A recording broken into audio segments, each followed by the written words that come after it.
Assalamualaikum warahmatullahi wabarakatuh. Bismillahirrahmanirrahim. Alhamdulillahi rabbil alamin.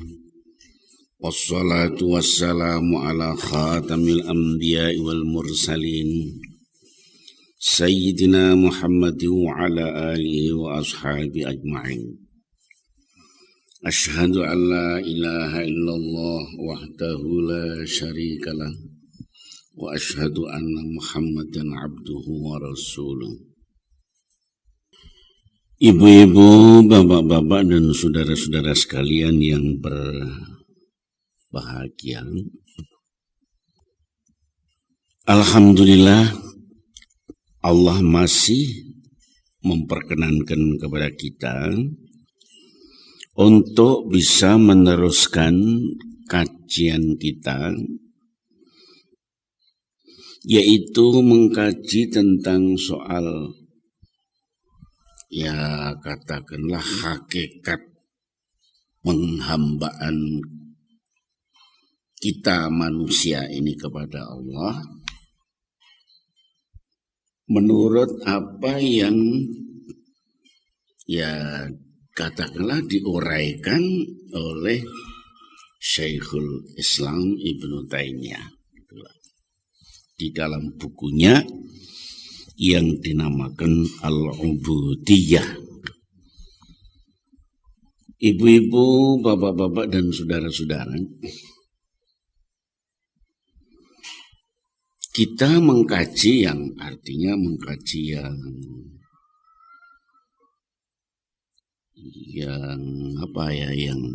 kita menuju yang benar begitu ya. Jadi oleh karena itu, kalau kita itu sudah menginginkan kebenaran, itu kita tidak boleh, ya kata orang sekarang dinamakan subjektif, ya artinya ya apa yang menjadi keinginan kita seolah-olah ditonjolkan itulah yang benar, itu juga tidak begitu ya. Jadi kebenaran itu memang harus dari Allah semata-mata. Bahkan kalau kita sedang mengkaji kebenaran, ataupun malah kita kalau sudah sedang akan menyampaikan apa yang dinamakan kebenaran, itu tidak bisa itu dicampur dengan keinginan kita, itu tidak ya. Sering saya mengambil contoh yang mudah, ya umpamanya Rasulullah Shallallahu Alaihi Wasallam. Kan kita tahu bahwa Rasulullah itu ya mestinya begitu ya, memang ya mempunyai sifat sidik, artinya lurus ya. Amanat artinya jujur, tabligh menyampaikan apa adanya, menurut apa adanya, fatonah dan mempunyai kecerdasan. Dengan arti kata kecerdasan itu yang dimaksudkan mengerti yang dari Allah, bisa membedakan betul mana yang dari Allah dan mana yang dari dia sendiri. Jadi dia tidak mau. Itu pun ya pernah cuma sebentar katakanlah. Jadi waktu itu Rasulullah rupanya terlalu hasrat sekali ya, bagaimana untuk bisa bicara dengan yang dinamakan tokoh-tokoh pemimpin-pemimpin Quraisy, begitulah. Dia seolah-olah mempunyai keyakinan bahwa kalau pemimpin-pemimpin Quraisy itu kena, ya, beliau secara manusiawi mempunyai gambaran tentu, ya kalau pemimpin-pemimpinnya yang benggol-benggolnya yang itu sudah kena, nah yang lain kena juga, begitulah. akan mudah begitu gambaran Rasulullah itu begitu. Sehingga pada saat ketika Nabi sedang menyantuni, katakanlah melayani benggol-benggol Quraisy itu ataupun ya pemimpin-pemimpin Quraisy itu, tiba-tiba sepupunya sendiri yaitu Abdullah bin Umi Maktum, orang yang buta itu datang dan kalau bahasa Jawanya begitu ya nyelo-nyelo begitu menanyakan mal iman ya Rasulullah. Apa yang dinamakan iman itu ya Rasulullah? Iman itu apa Muhammad? Dia nampaknya ingin betul bagaimana supaya dia dapat iman. Waktu itu Nabi agak merasa tidak enak, agak gelo begitu, kecewa. Saya sedang menghadapi orang tokoh-tokoh yang besar-besar begitu. Ya kali berkakap begitu kok. Tahu-tahu seorang buta, walaupun itu masih sepupunya sendiri, nyelo-nyelo begitu. Sehingga di waktu itu Nabi seolah-olah melengos begitu, tidak memperhatikan. Tapi sebagaimana yang tadi saya katakan bahwa Muhammad sebagai Rasulullah mestinya tidak boleh begitu. Itu sudah dicampuri dengan rasa subjektivitasnya itu. Jadi keakuannya itu dimasukkan. Nah ini tidak dibenarkan oleh Allah. Oleh karena itu ketika itu juga Rasulullah menerima wahyu. Abasa wa tawalla an ja'ahul a'ma. Wa ma yudrika la'allahu yazakka dan seterusnya. Seketika itu juga Nabi juga merasa terus memperhatikan kepada Abdullah ibnu Umi Maktum itu dan lalu menjelaskan juga di muka orang banyak itu tadi, tokoh-tokoh itu diterangkan bahwa saya mendapat tamparan dari Allah. Saya mendapat sentilan dari Allah. Nah, lalu dibacakan. Nah ini yang jadi oleh karena itu ya jadi hakikat ubudiyah itu tidak boleh itu lalu menurut yang dikatakan atau yang dirasakan manusia, tidak. Jadi kalau Ibnu Taimiyah juga mengatakan bahwa yang dinamakan hakikat harus yang hakikat betul-betul yang dari Allah, bukan yang dikatakan orang. Nah, begitulah. Mereka itu kadang-kadang menamakan bid'ah yang diada-adakan itu sebagai hakikat, kata Ibnu Taimiyah. Dan kesaksiannya terhadap takdir juga disebut hakikat. Nah, ini dikatakan oleh Ibnu Taimiyah begitu. Kemudian cara untuk menuju hakikat ini menurut mereka dapat dicapai dengan suluk. Suluk itu metode begitu ya. Jadi suluk-suluk itu jalan gampangnya saja atau upacara-upacara atau metode. Di mana si pelakunya itu tidak lagi terikat oleh ketentuan-ketentuan syarak, baik perintah maupun larangannya. Sebab dia merasa bahwa suluk itu itulah yang betul. Nah ini, padahal tidak begitu. Ya, artinya Allah tidak memerintahkan, Rasulullah tidak menuntunkan. Nah ini. Tapi mereka menganggap bahwa suluk itu ya, yang lalu ya sering dinamakan tarekat apa itu dianggapnya itu yang betul gitu. Jadi seperti umpamanya saja, memang di dalam Al-Quran dikatakannya walillahil asmaul husna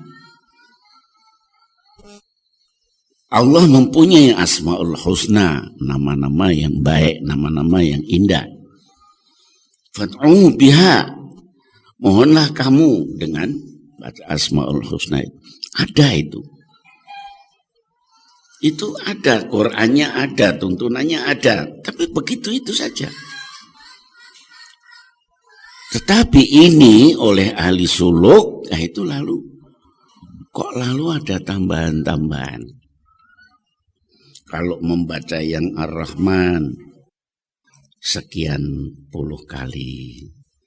Kalau yang baca Ar-Rahim sekian kali.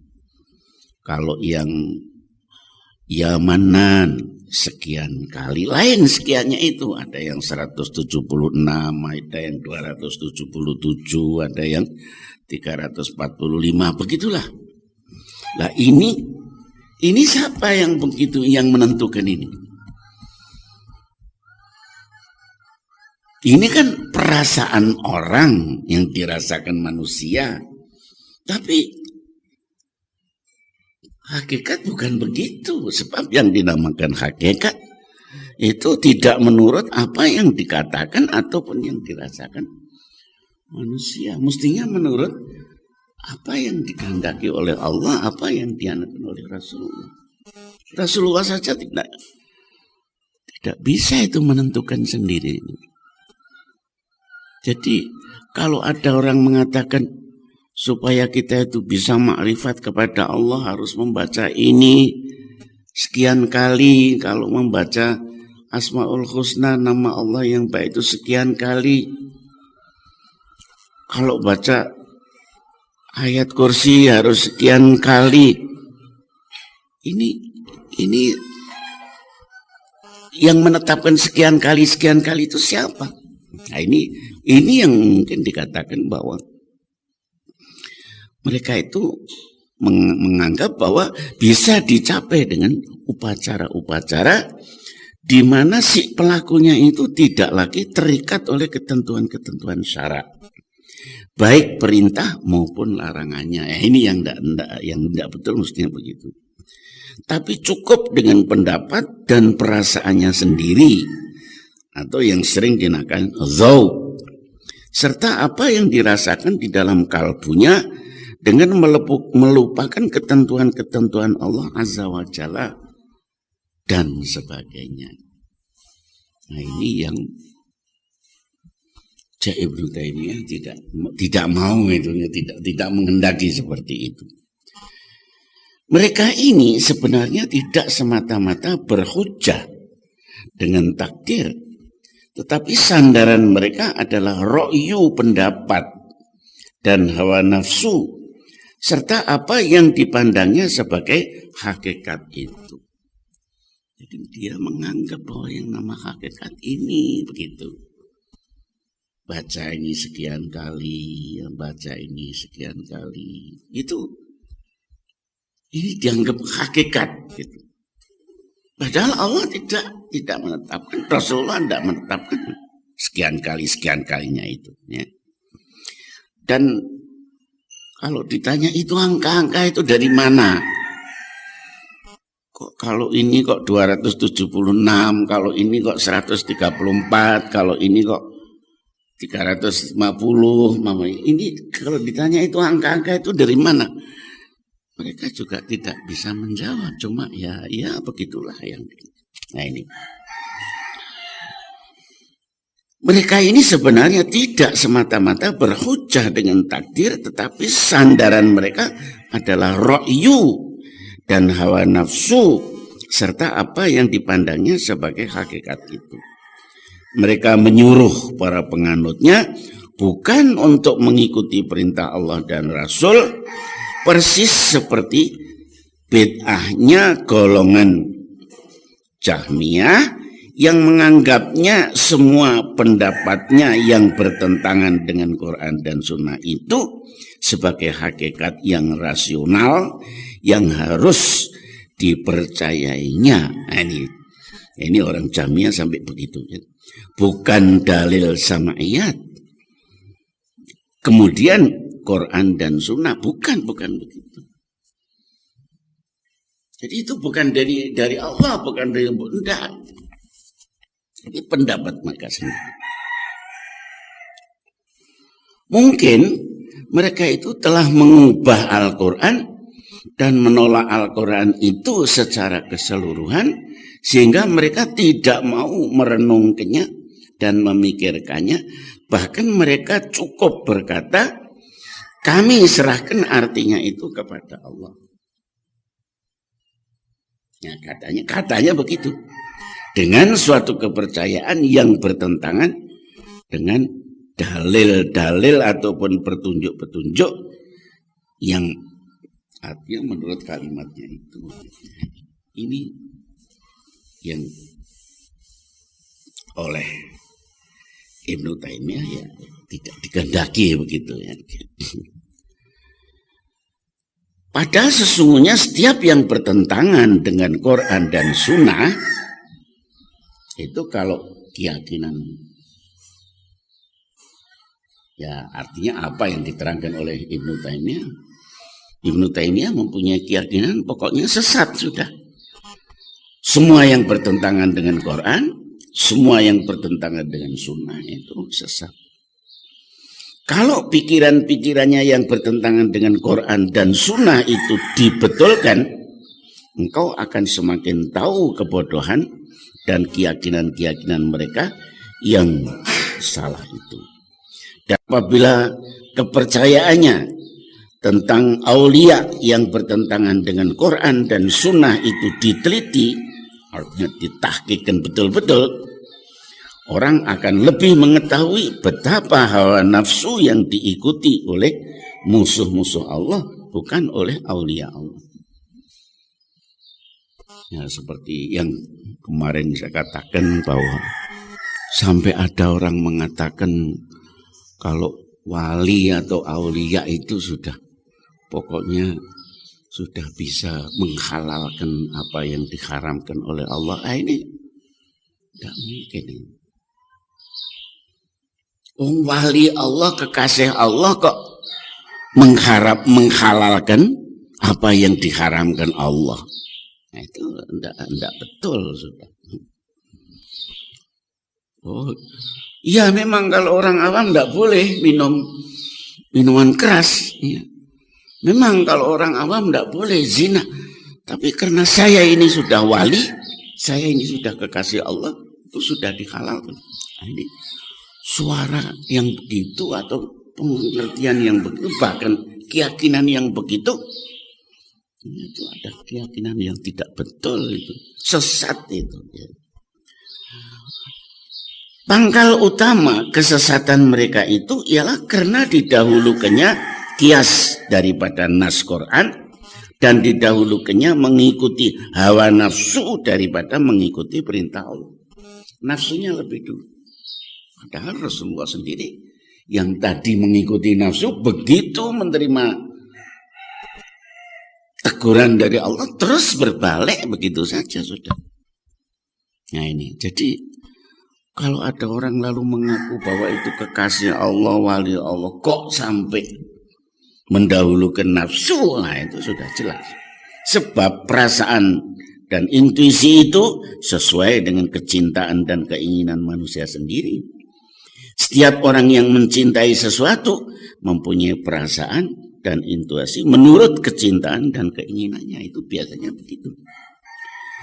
Orang-orang yang beriman pun mempunyai perasaan dan intuisi seperti yang diterangkan Rasulullah Sallallahu Alaihi Wasallam dalam sabdanya di dalam hadis yang sahih, salasun mangkunna fihi wajada halawatal iman. 3, siapa yang mempunyai 3 itu ada di dalam dirinya, dia merasakan, dia mendapatkan apa yang dinamakan manisnya iman. Mangkana Allah wa rasuluhu ahabba ilaihi mimma siwahuma. 1, Allah dan Rasulnya harus lebih dicintai daripada yang lain. Wa mangkana yuhibbul mar'a la yuhibbu illa lillah. Yang kedua, dia cinta kepada seseorang ataupun tidak mencintai kepada seseorang, kesemuanya itu baik cintanya atau tidak cintanya itu harus lillah, karena Allah. Kemudian yang ketiga, wa man kana yakrahu an yarji'a fil kufri ba'da an anqadhahu Allahu minhu kama yakrahu an yulqa finnar. Yang ketiga, dia harus benci untuk kembali kepada kafir setelah dia bisa diselamatkan daripadanya, seperti bencinya kalau dia mau dijatuhkan di api atau di neraka. Kalau orang itu bisa mendapat tiga itu, ini kata Rasulullah, nah itu halawatul iman. Nah, untuk sementara saya kira begitulah ibu-ibu, bapak-bapak dan saudara-saudara. Jadi jangan sampai kita itu mempunyai paham bahwa hakikat itu menurut perasaan orang. Jangan. Harus dikembalikan betul-betul kepada Allah dan Rasulullah. Walaupun itu yang dikatakan itu baik umpamanya, tapi tidak begitu. Harus kalau yang dikatakan hakikat harus benar-benar seperti apa yang disabdakan oleh Allah atau oleh Rasul. Bertentangan dengan itu sudah berarti sesat. Sementara sekian, lebih dan kurang saya minta maaf. Billahi taufiq wal hidayah. Assalamualaikum warahmatullahi wabarakatuh.